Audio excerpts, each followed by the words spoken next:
di bukit yang jauh, tampak kayu salib, lambang kutuk nestapa celah.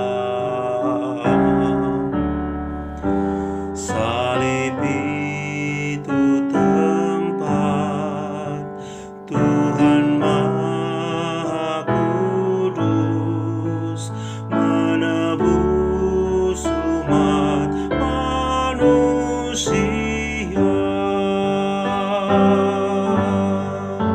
Salib itu kujunjung penuh hingga tiba saat ajalku. Salib itu kurangkul teguh, dan mahkota kelak milikku. Meski salib itu dicerca, bagiku tiada tandanya. Anak domba kudus masuk dunia gelap, disalib karena dosa dunia. Salib itu kujunjung penuh hingga tiba ajalku. Salib itu kurangkul teguh,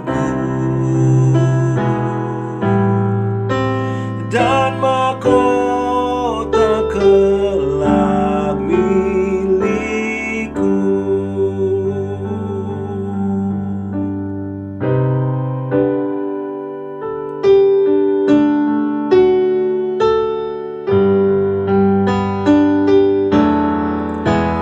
Ku setia tetap ikut jalan salib, meski diriku pun dicela. Satu saat kelak ku dibawa pergi ke tempat kemuliaannya. Salib itu kujunjung penuh hingga tiba saat ajalku. Salib itu kurangkul teguh, dan mahkota kelak milikku.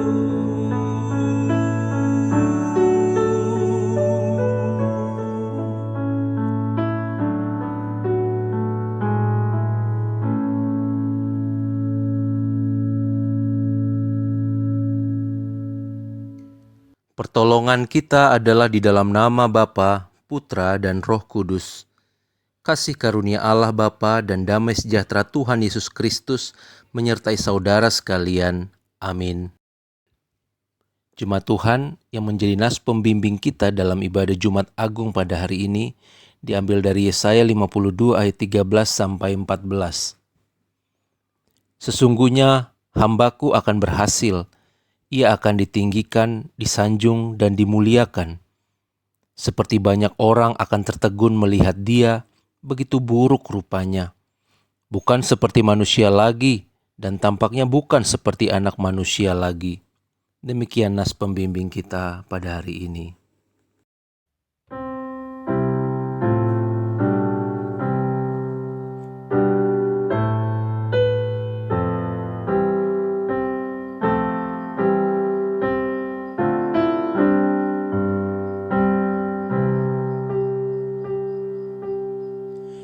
Memandang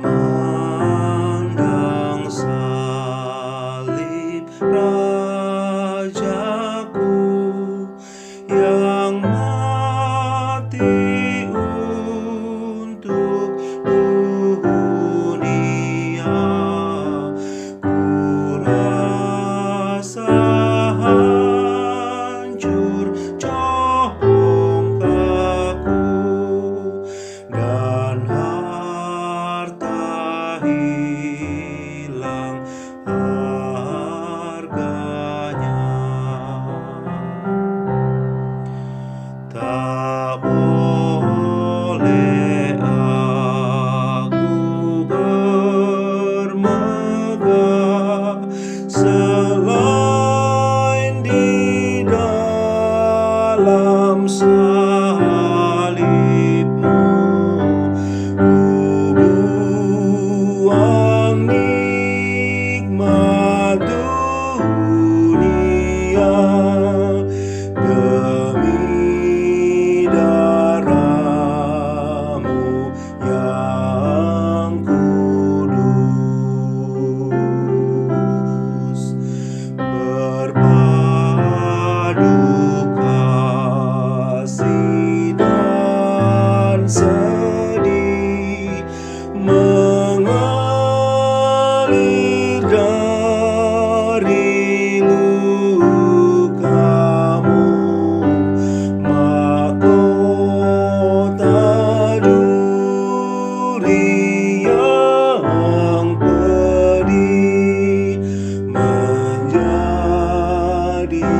keagungan-Mu.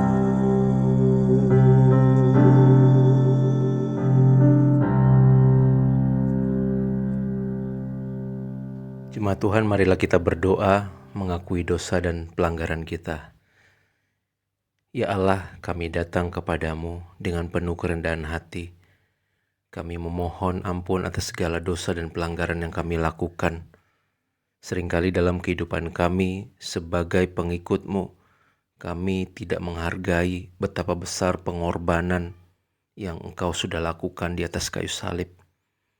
Kami menyia-nyiakan waktu dan kesempatan yang ada dengan tidak hidup untuk Tuhan. Kami lebih mementingkan diri kami, mengandalkan diri kami, hidup menurut kehendak kami sendiri. Ampunilah kami ya Bapa.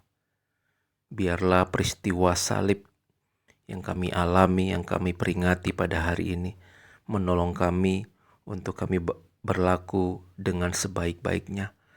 Hidup menurut jalan yang Engkau tunjukkan. Hidup untuk Kristus yang sudah mati bagi kami. Terima kasih Bapa, dalam Kristus kami berdoa dan memohon. Amin.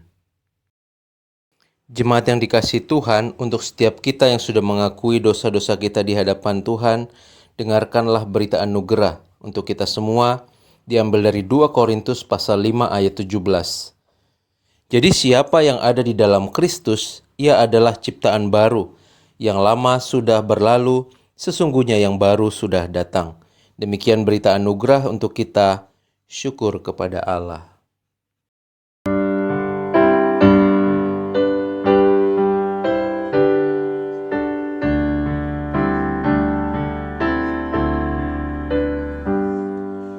Karena kasih-Nya padaku, Yesus datang ke dunia. Ia telah memberi hidup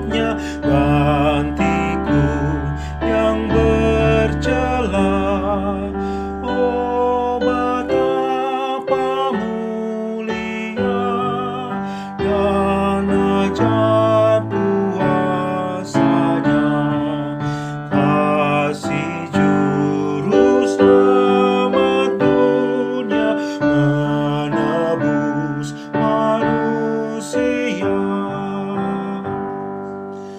Dengan sabar dan hikmat-Nya, Yesus pimpin hidupku. Firman dan kebenaran-Nya, itulah peganganku. Oh, betapa mulia dan ajaib kuasa-Nya, kasih juru selamat dunia, menebus manusia.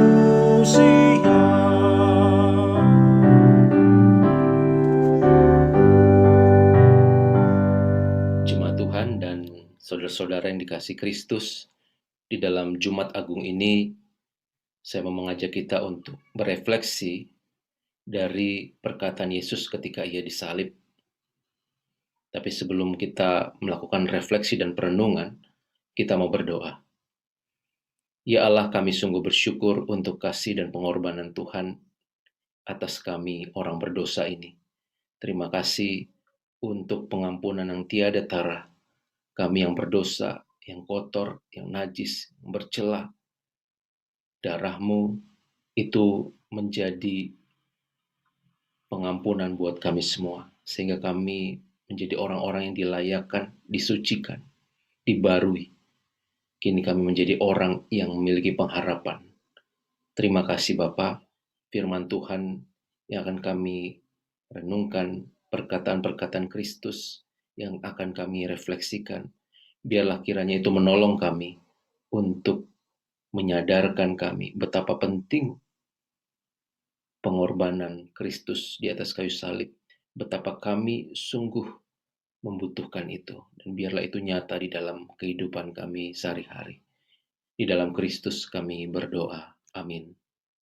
Jemaat Tuhan dan saudara-saudara yang dikasihi Tuhan, dari 7 perkataan Yesus, kita akan mendengar dan melakukan refleksi perenungan. Setelah setiap perkataan dan refleksi saya bacakan, saya mengajak kita semua nanti untuk melakukan renungan secara pribadi. Kita hening untuk waktu sesaat, memikirkan pokok pikiran dari topik yang sudah kita refleksikan melalui perkataan Yesus. Saudara, kita akan memulai dari perkataan Yesus yang pertama, dari Lukas 23 ayat 34. Ya Bapa, ampunilah mereka, sebab mereka tidak tahu apa yang mereka perbuat, dan mereka membuang undi untuk membagi pakaiannya. Saudara, dari atas kayu salib, Yesus memandang orang-orang yang menyalibkan Dia. Ya, Ia tetap memandang dengan penuh cinta. Ia membalas cacian dan hinaan mereka dengan doa. Ia meminta kepada Allah Bapa untuk mengampuni mereka. Nah, anak, ibu, dan bapak, dan saudara-saudari yang terkasih, dalam kehidupan sehari-hari, kita mungkin sering melakukan secara sadar ataupun tidak sadar, kita melukai hati Tuhan dan juga melukai hati sesama kita manusia. Betapapun kita menjadi orang yang bebal, yang kerap kali gagal dan tidak sempurna dalam memenuhi panggilan kita, dalam memenuhi peran dan fungsi kita di tengah kehidupan ini. Namun saudara, dengarlah sekarang, Kristus juga mendoakan kita. Ia memohonkan ampun kepada Bapa atas segala dosa, kelemahan, dan pelanggaran-pelanggaran kita.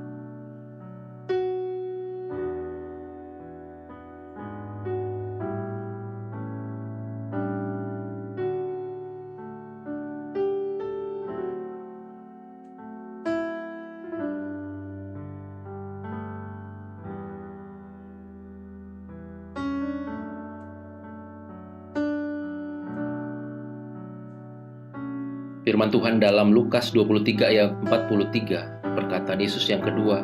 Kata Yesus kepadanya, "Aku berkata kepadamu, sesungguhnya hari ini juga engkau akan bersama-sama dengan aku di dalam Firdaus. Saudara, dalam keadaan yang sama-sama terpuruk, Yesus tetap memberi diri bagi orang di dekatnya. Ia merengkuh jiwa yang hampa dan menunjukkan belas kasihan. Anak-anakku, ibu, bapa, dan saudara-saudari yang terkasih, dosa dan kesalahan tidak memisahkan kita dari kasih Allah. Kita tetap ada di dalam hatinya, kita tetap ada dalam pikirannya, dan kita tetap mewariskan kerajaan Allah, betapapun kita orang-orang yang lemah dan rapuh.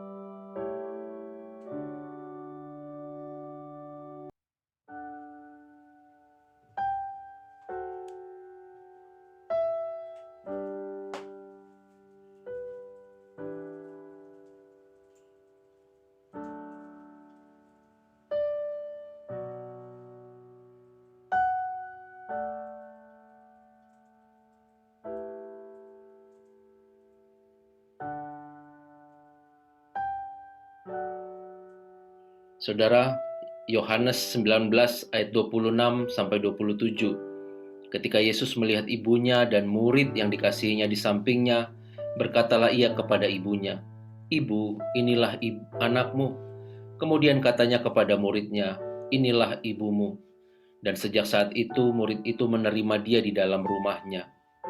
Saudara, keberadaan Maria di dalam perjalanan sengsara Yesus menguatkan sekaligus meremukkan hati Yesus.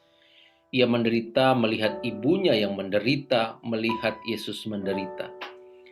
Ia mungkin hendak berlari memeluk ibunya, meyakinkan ibunya bahwa ia baik-baik saja. Tetapi ia berserah pada kehendak Allah Bapa. Ia hanya bisa menatap dan mengatakan kepada ibunya, "Inilah anakmu." Mungkin ia menangis histeris dalam hatinya setelah mengatakan hal itu. Ia kemudian melanjutkan perkataannya kepada murid yang berada dekat dengan ibunya, "Inilah ibumu." Sekali lagi, ia mungkin ingin menjerit meluapkan sakit hatinya. Anak-anakku, ibu bapa dan saudari-saudara yang dikasihi Tuhan, setiap kita akan mengalami perpisahan dengan orang-orang yang dikasihi. Namun ketahuilah bahwa ada orang-orang di sekitar kita yang dikirim Tuhan untuk hadir menguatkan. Demikian juga keberadaan kita hadir untuk menguatkan sesama kita. Sehingga kita semua sebagai pengikut Kristus, kita ada saling menguatkan bagi setiap orang-orang yang terhilang, bagi orang-orang yang merasa kehilangan. Dalam rasa kehilangan, kita belajar bahwa Yesus menitipkan ibunya kepada murid-muridnya.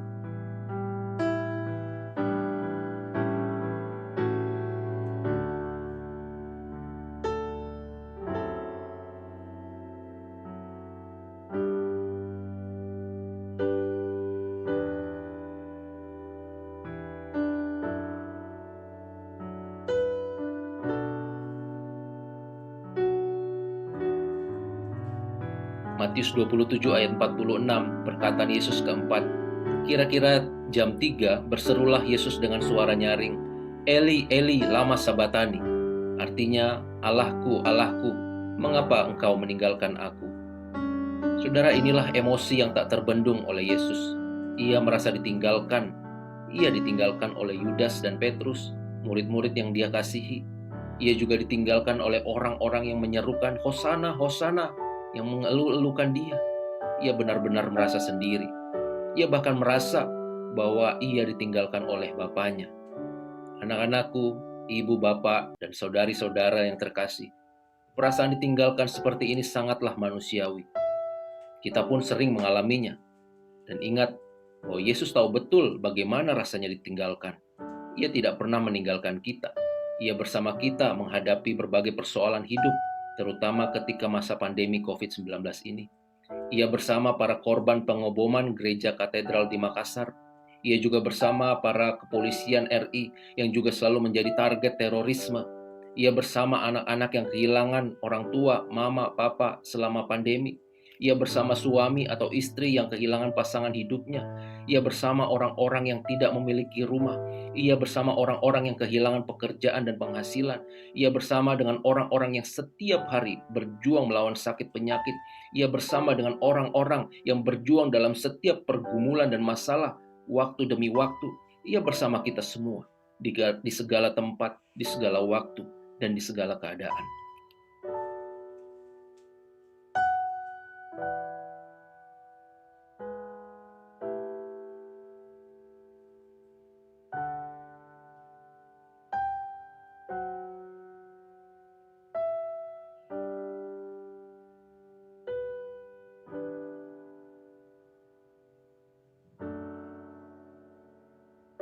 Yohanes 19 ayat 28, perkataan Yesus kelima. Sesudah itu, karena Yesus tahu bahwa segala sesuatu telah selesai, berkatalah ia, supaya genaplah yang ada tertulis dalam kitab suci. Aku haus. Yesus merasa haus, saudara, benar-benar haus. Ia ingin minum air, walau itu hanya sedikit saja. Mungkin untuk menenangkan hatinya yang sangat pedih dan melegakan tenggorokannya sedikit.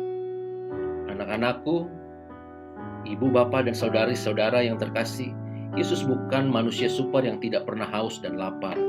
Ia memiliki tubuh yang sama dengan kita, merasakan sakit, haus, lapar, panas, lelah, perih, pedih, dan lain-lain. Sesungguhnya Yesus hadir ke dunia ini ingin menunjukkan cinta kasih-Nya dengan berbela rasa, merasakan pergumulan yang kita rasakan. Dia mengerti segala kepedihan, kesakitan yang kita alami.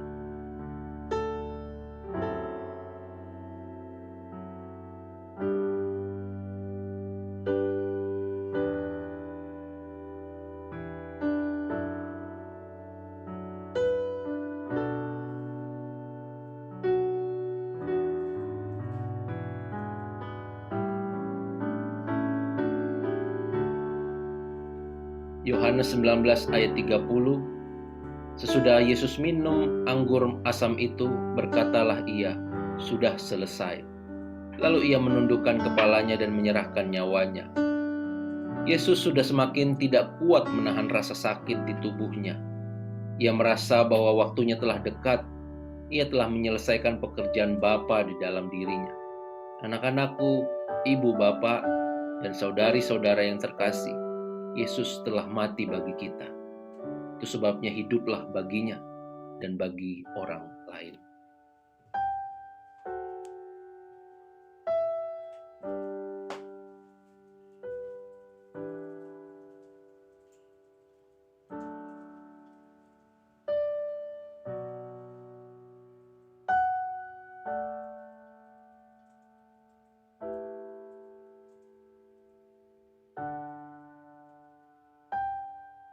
Saudara-saudara, firman Tuhan di Lukas 23 ayat 46. Perkataan Yesus ke-7. Lalu Yesus berseru dengan suara nyaring, "Ya Bapa, ke dalam tangan-Mu kuserahkan nyawaku."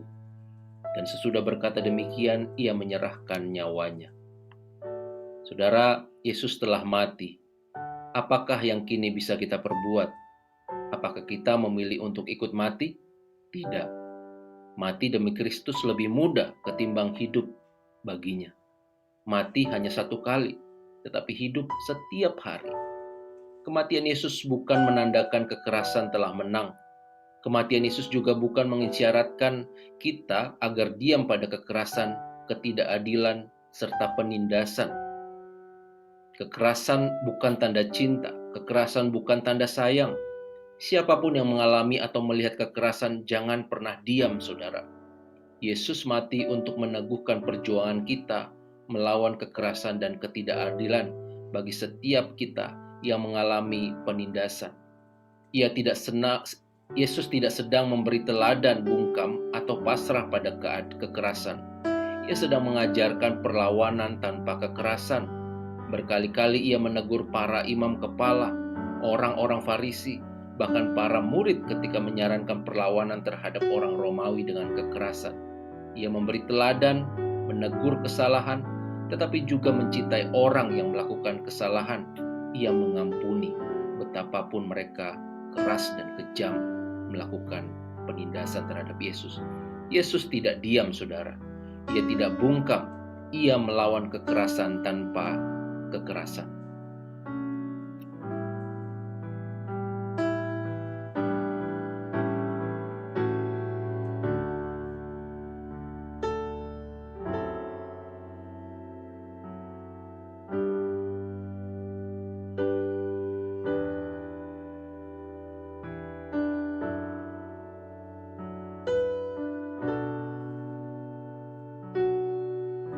Saudara, biarlah perkataan Tuhan Yesus ini menolong kita untuk bisa menghayati peristiwa kematian Kristus, betapa besar pengorbanannya di atas kayu salib, dan lewat pengorbanan itu kita dimampukan untuk hidup bagi Kristus hari demi hari. Amin. Tuhan kiranya menolong kita.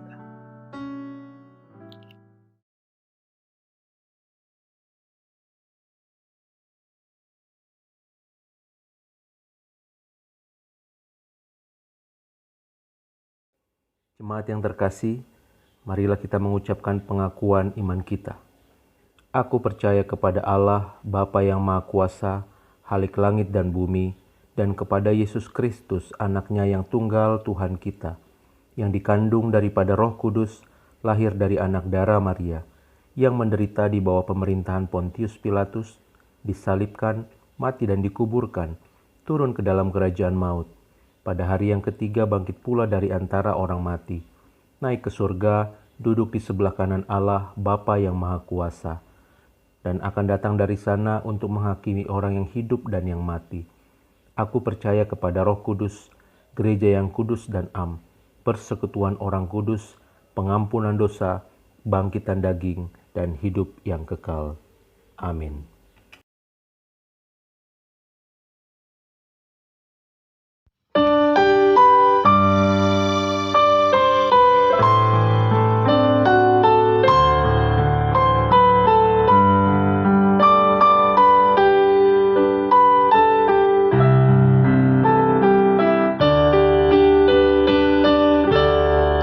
Kudaki jalan mulia, tetap doaku inilah, ke tempat tinggi dan teguh, Tuhan mantapkan langkahku.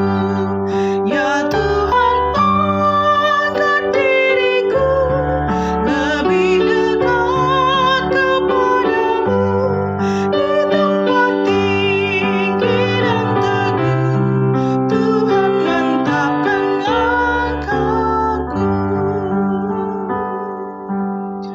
Ku tidak mau menetap di dalam bimbang dan gelap, rinduanku, tujuanku, tempat yang tinggi dan teguh.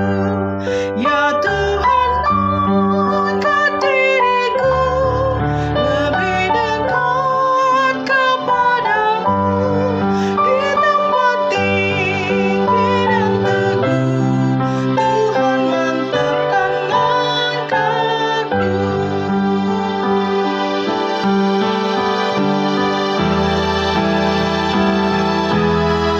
Ku ingin hidup yang benar, jauh dari tindak yang cemar.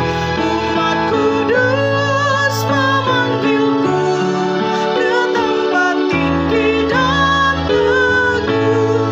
Ya Tuhan, angkat diriku lebih dekat kepadamu, di tempat tinggi dan teguh, Tuhan mantapkan langkahku.